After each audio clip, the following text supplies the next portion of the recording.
Muito bem, meio-dia em ponto. Agora, 29 graus de temperatura em Campina Grande. Estamos de volta para falar aqui com o Paulo Roberto, né? Está por aqui. Boa tarde, Paulo. Tá. Último programa do ano da graça de 23. Exatamente. Tá vendo aí? Programa, é isso aí. E você diz, meio-dia em ponto, eu lembro daqueles, o rádio antigo lá do interior do sertão. Isso. Aí os colegas diziam assim: quando os ponteiros se abraçam. É velho, né? Os ponteiros se abraçam. Essa é velha. Lá no Cariri, o cara dizendo no pingo do meio-dia. Minha avó dizia, né? Estamos no pingo do meio-dia.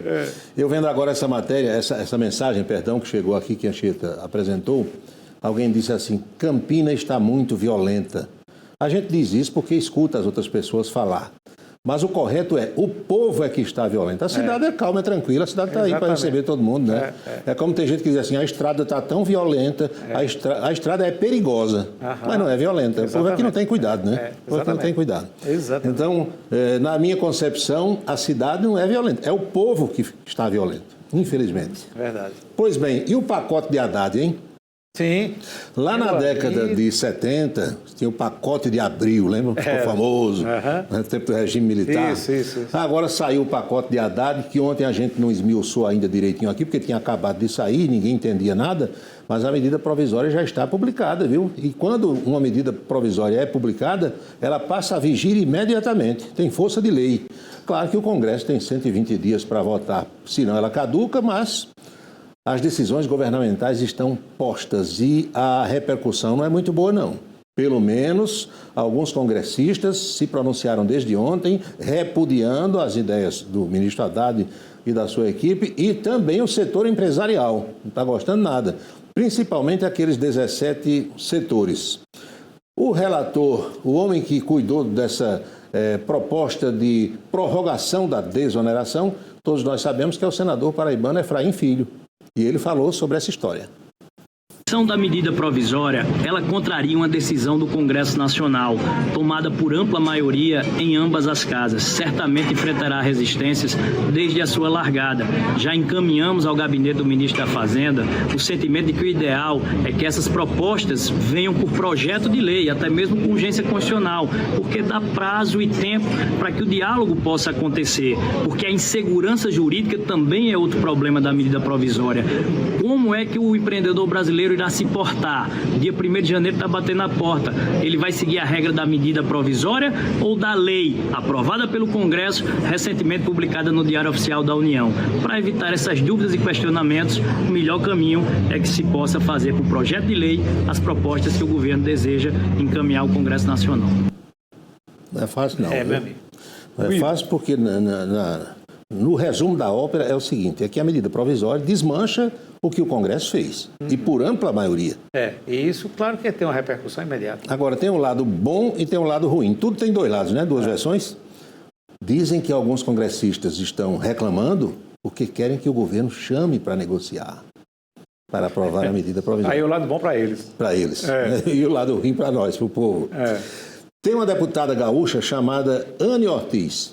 Essa senhora, ela foi a relatora da proposta de desoneração, da prorrogação da desoneração na Câmara dos Deputados. Ela também falou e disse que acha que foi uma espécie de afronta ao Legislativo, porque a ideia do ministro foi lançada um dia depois da promulgação da PEC. Veja só. Isso não é uma afronta ao Congresso. Na nossa visão, é completamente o contrário. É uma afronta, sim, ao Congresso enviar, por medida provisória, a alteração ou fim da desoneração da folha de pagamento, no dia, inclusive, da promulgação da prorrogação da folha. Foram meses e meses de discussão desse projeto, tanto na Câmara quanto no Senado, um projeto aprovado com ampla maioria. Na Câmara foram 430 votos pela aprovação da desoneração da folha. No Senado foi uma aprovação simbólica, ou seja, por maioria. Posteriormente, o veto foi derrubado também com uma votação muito expressiva dos parlamentares que representam, o Congresso Nacional, que representa a totalidade dos brasileiros e brasileiras. Por isso que nós estamos, sim, falando sobre uma afronta à decisão do Congresso Nacional, que já discutiu muito esse tema. Paulo, eu tenho uma opinião sobre isso, assim, que eu não sei se eu estou correto, mas vai aí tudo isso o setor produtivo paga, o trabalhador paga, tem seu preço para todo mundo, né? Aí você veja, está uma queda de braço agora entre Congresso e governo, e nenhum faz sua parte. Quando se fala de cortar gastos. É verdade. Né? De ceder. Olha, o Congresso aumentou esse fundo. Agora. Pois é, um absurdo Quase 6 aumento. bilhões de reais. Pois é, um aumento absurdo de fundo eleitoral. O governo também não corta as despesas, faz aumentar o ministério, o número de ministérios. Quer dizer, eles não fazem a parte deles. Aí o setor produtivo, o trabalhador, o consumidor, sobra o pobre trabalhador é quem paga. Sobra e o setor produtivo também é empresariado. Você tem toda a razão, porque, Anchieta, só sabe o que é ser empresário no Brasil quem está ali.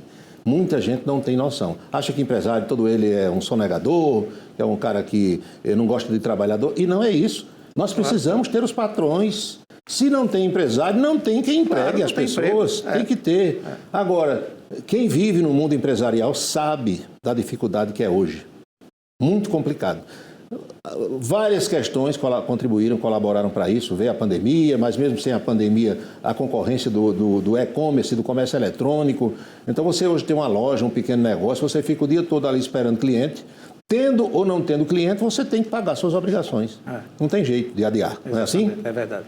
E isso que nós acabamos de mostrar nas imagens e palavras dos dois parlamentares repercute hoje na mídia. Nós temos isso aí estampado em tudo que é jornal, a insatisfação do Congresso, a insatisfação dos parlamentares e dos empresários. Eu não sei se o pessoal selecionou a foto aí, está aí, ó. Após anunciar novas medidas, a Haddad recebe reclamações e já marcou reuniões agora para o começo do ano. O ministro deve se reunir com parlamentares e representantes do setor de eventos. Setor de eventos, meu amigo, olha, Luiz Augusto, que a gente conhece bem aqui do SPAS, e quem mexe com isso, que depois da pandemia teve a redução de impostos para conseguir sobreviver, porque foi um setor que sofreu muito, e agora o homem disse que vai cobrar pelo pé, não quer nem saber. Então, ingressinho que hoje custa R$100, 120, vai para 200, já, viu? Aliás, sobre isso, você estava ouvindo um comentário seu no rádio, ele disse que a fila para comprar ingresso é R$400 por jogo do Flamengo com time reserva. O time reserva contra o Nova Iguaçu. Imagina. Pois é. Mas besta tem em todo canto, né? Amigo, quando eu vi a fila, eu não acredito que eu estou vendo o negócio. O meu saudoso compadre João Márcio Moura, que já faleceu, ele dizia que todo dia sai um bobo de casa. Então, está saindo aí um monte de bobo para comprar ingresso a R$400 para ver um jogo do time reserva do Flamengo contra o Nova Iguaçu. Pois bem, o governo vai lançar um programa chamado Pé de Meia. Já escutou? O sujeito está jogando futebol ali, ganhou um dinheirinho, vai fazer o Pé de Meia. Né? Está aqui. O Pé de Meia é para os estudantes do ensino médio. Poupança e incentivo a estudantes do ensino médio terá 6 bilhões e 100 milhões de reais. A destinação de recursos já saiu no Diário Oficial da União, já vai valer agora a partir de 2024. Sim. O ministro da Educação, Camilo Santana, falou, é aquela bolsa para os estudantes que não faltem às aulas e quando terminar o ensino médio ainda tem uma poupançazinha lá, é o Pé de Meia. É o Pé de Meia. É o Pé de Meia que o governo está anunciando. Curiosidades assim sobre o nosso Congresso. Um deputado paraibano, dos 12 que nós temos, um deputado federal, foi o único aqui do Estado a participar de todas as sessões da Câmara, todas as sessões legislativas durante o exercício que está terminando. 415 sessões. Gervásio Maia Filho. Sim. Foi ele o único, né? Os outros por um motivo ou por outro. Porque a gente às vezes critica que o parlamentar não está no plenário, mas em algumas situações ele está participando de uma comissão, ele sai em missão, às vezes para o exterior ou aqui dentro do Brasil. Tudo isso é chamadas faltas justificadas. Faltas justificadas, também, né? Exatamente. Mas no caso de Gervasinho, ele ficou lá em todas as sessões. E o que mais discursou no Brasil também é da Paraíba. Quem mais usou a tribuna da Câmara esse ano, sabe quem foi? O Cabo Gilberto. Cabo Gilberto. Foi quem mais falou, que ele é líder da oposição, é um dos líderes, então usou o microfone à beça. O ano que está terminando, marcou lá no comecinho, a gente às vezes vai esquecendo, porque é muita coisa, são muitas as notícias, a posse de Lula, subindo a rampa com aquele cachorro, com aqueles índios, com aquilo ali, ficou marcado também. Teve outras questões que chamaram a atenção, o 8 de janeiro, né? E as frases homéricas do senhor presidente da República, Luiz Inácio Lula da Silva. Lula pronunciou muitas frases que repercutiram aqui no Brasil e no mundo. Algumas com absoluto sentido, outras meio que fora de contexto, né? Porque Lula é um ser humano como nós, ele pode falhar também. E nós separamos uma das frases homéricas do presidente Lula em 2023 para mostrar aqui a você hoje. Está aqui, ó. Foi que ele disse, Anchieta, vou deixar com você aí, ó. A Venezuela tem mais eleições do que o Brasil. O conceito de democracia é relativo. Quem quiser derrotar o Maduro, derrota nas próximas eleições. Essa ficou na história. E essa daí ele foi infeliz demais. Uma bola fora, não deu? Bola fora. O conceito de democracia é relativo. Meu amigo. O velho Lula, isso é Lula sendo Lula. Ele que lutou pela democracia não o tempo inteiro. Lula é um democrata, a gente sabe. Agora, você desde a época de sindicalista que lutava por isso. Dizer que a Venezuela é uma democracia, Venezuela, Rússia, né? Turquia, tem uns países aí pelo mundo que a gente sabe. Cuba, a gente sabe qual é a situação. Estava lembrando aqui das diretas já, né? A grande campanha das diretas já. Ele era sindicalista na época, né? Sim. Ele, Brizola, Mário Covas, Ulisses Guimarães. Osmar Santos era o locutor, Fafá de Belém, aquele pessoal todo turma grande, participando, né? Aqui no plano local ainda repercute aquela fala do ex-governador e ex-senador Cássio Cunha Lima que nós mostramos ontem aqui na nossa coluna política.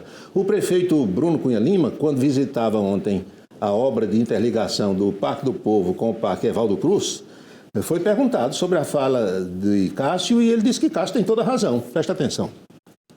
Cássio repetiu essencialmente aquilo que eu particularmente venho dizendo há muito tempo.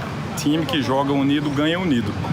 E não é só olhando para 24, é olhando para 24, para 26, para 28, em todos os cenários, porque repete uma estratégia, uma forma de trabalhar que já vem sendo vitoriosa há muito tempo.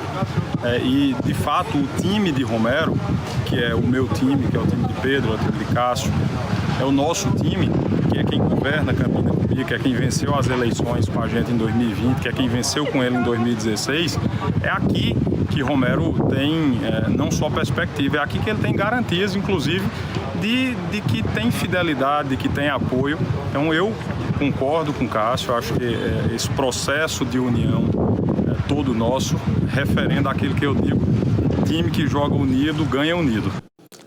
Só não falou sobre aquela outra parte, né? Aquele outro recado de Cássio que está dando um rebu danado ainda por aí nos corredores do universo político. O ex-prefeito e atual deputado federal Romero Rodrigues também dava entrevista ontem e o pessoal perguntou sobre a fala de Cássio Cunha Lima. Romero também falou. Vamos torcer, né? Ele está falando em torcer. Vai torcer pelo quê? Calma, serenidade, é o tempo certo. Vamos deixar no tempo de Deus e das coisas. Não adianta a gente antecipar o tempo. Eu acho que Cássio, claro, ele fez uma fala centrada. Acho que é perceptível para todo mundo. Não dá para discordar. A fala dele é uma fala exatamente com base até no seu próprio perfil de experiência. Um cara bastante amadurecido na política e na vida. E, de fato, ele realmente tem uma lógica, né? A fala dele tem um contexto e a gente tem que respeitar o contexto da fala dele. Não dá para discordar disso. Eita. Os dois estão muito crescidinhos, foi o que disse Cássio Cunha Lima. Há poucos minutos eu conversei por mensagem com o ex-governador Ricardo Coutinho. Ricardo Coutinho em Brasília, mandou um abraço para você e disse que qualquer dia vem aqui na televisão para a gente ou fazer um programa ao vivo ou gravar com ele, um ponto a ponto desses aí.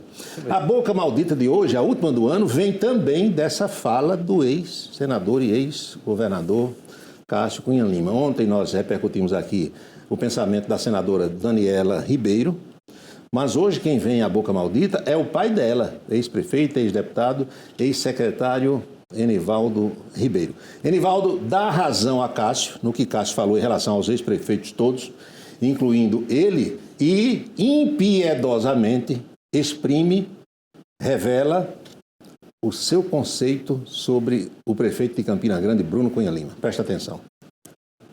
Não tem atenção a ninguém, demitiu o pessoal covardemente às caladas da noite, esse povo todo que ele demitiu. Ele não faz nada assim, ele não enfrenta.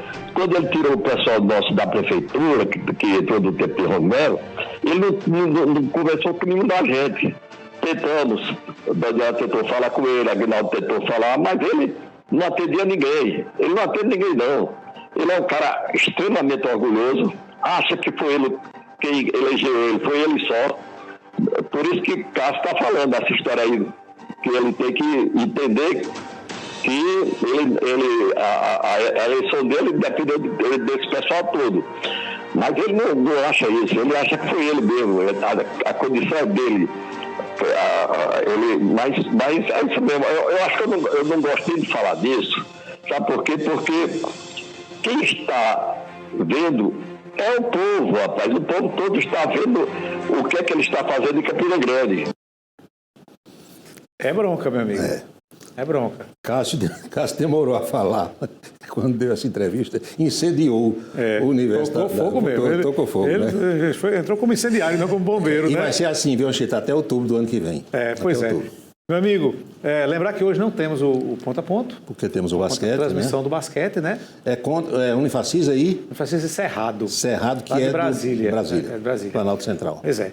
Amanhã vamos ter uma reprise, amanhã sábado, de um dos programas já exibidos aqui no Ponto a Ponto. Mas não teremos o programa inédito hoje, volta na primeira sexta do mês de janeiro. Dia 5 de janeiro. É isso aí.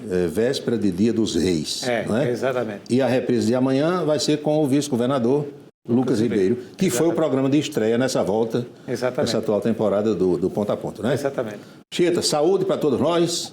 Paulo. Felicidades, que Deus continue, né, nos dando força, vontade de trabalhar nesta casa para a qual a gente vem todos os dias com muito prazer e com muita alegria. Né? É sempre uma alegria. Eu vou trabalhar assim, né, Paulo? Muito bom. Nós já trabalhamos em vários lugares, em várias empresas, e tinha lugar que a gente ia na marra, não tinha não? É aquela história de você vai porque é o jeito. É o jeito. Aqui não, aqui é diferente. Aqui vai com alegria. Com alegria. Tá bom, Paulo. Feliz ano novo para todo mundo, para vocês de casa, muito obrigado pela audiência, pelas mensagens todas, e o que eu desejo para todas as pessoas é saúde acima de tudo. Saúde e paz. É isso aí, meu amigo. Até o ano que entra. Se Deus quiser. Isso aí, Paulo.